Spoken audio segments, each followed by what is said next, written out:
Hey folks, Tommy here. Those of you who've watched my videos know that I'm a learning experience designer.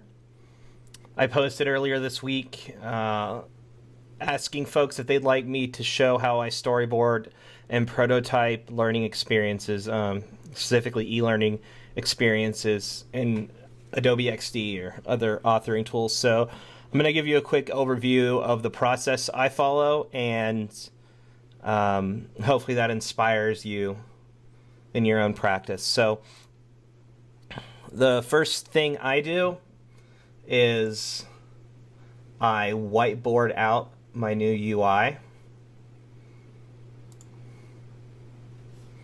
So I have a big whiteboard in my office, and I will just draw out my vision for the UI on the screen, including like navigation buttons and things like that.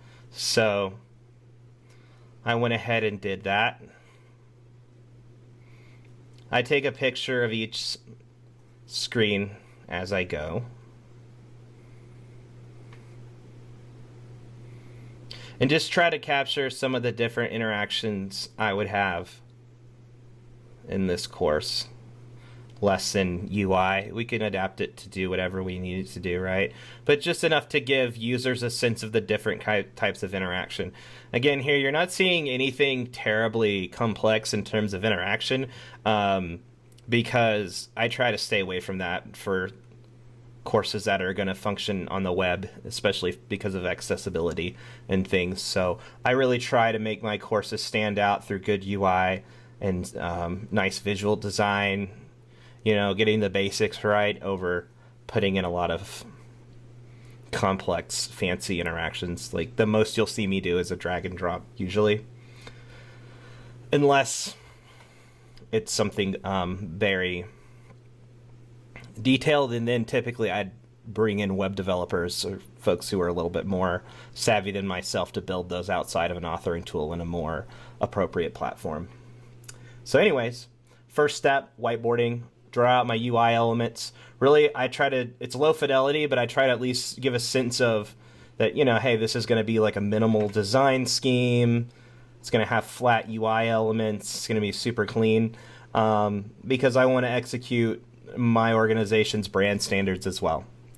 One way I look at learning experience design differently than instructional design is that I see this as a product that I'm developing, not necessarily as just a standalone learning experience, right? So I'm thinking about branding, and I'm thinking about creating something that looks like any other product that my organization puts out there.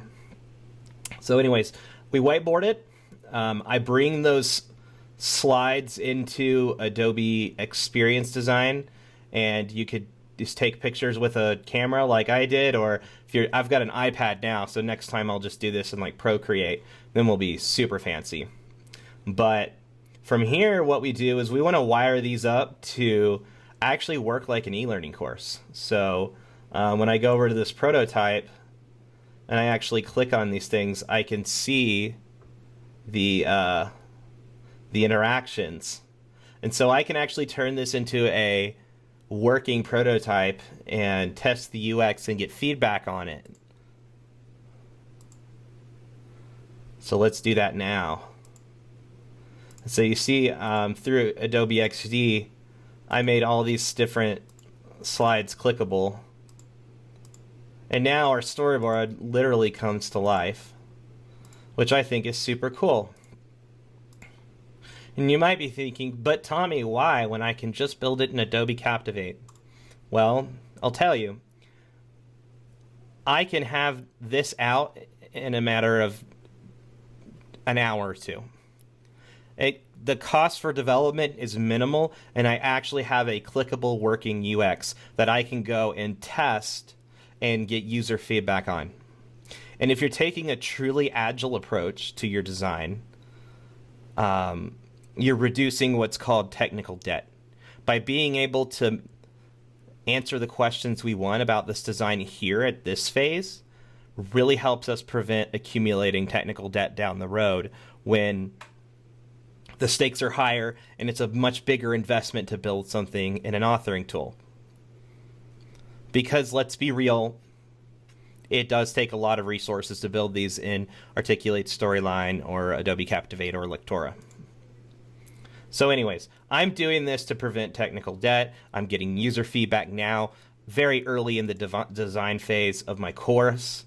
So anyways, we whiteboarded, we tested our UX and our UI. People gave us some feedback, but overall they didn't think this design was terrible. So now we know we're going in the right direction. Now we'll do the high fidelity version. So here is a high fidelity clickable version of the prototype. This is one-to-one what I'm going to carry over into my authoring tool. It's really easy to wire these things up. Just pull in your UI elements and then map the interactions. This is fantastic for if you're working on a large team. To save a lot of technical debt, have your entire design team do their prototypes here, have them clickable. You can test the entire thing, and you can easily share these things as a link for anyone to view and give design feedback. Look at this. This design stinks. See, we can give constructive feedback on designs before they ever go into development, right? It might not be that big a deal if you're the only one building e-learning in your organization. You get to follow your own workflow however you want to do it. But if you're in a larger organization or you're in an organization that scales, following a design methodology that reduces technical debt and gives you as much data and feedback before you get into the more resource-intensive development. The reason I like Agile and the reason I like Scrum and the reason I like working this way is that I'm really planning for something going wrong, right? I'm assuming here that I'm gonna make mistakes.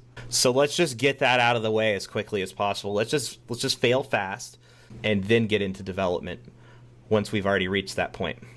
Anyway, so that's my process. Then from there, I would take this design over into Adobe Captivate, and that's it. And I've kind of shown you what I did and why I do it. Does it work for everybody? No, but it works really well for me, and I hope it's helpful to you too.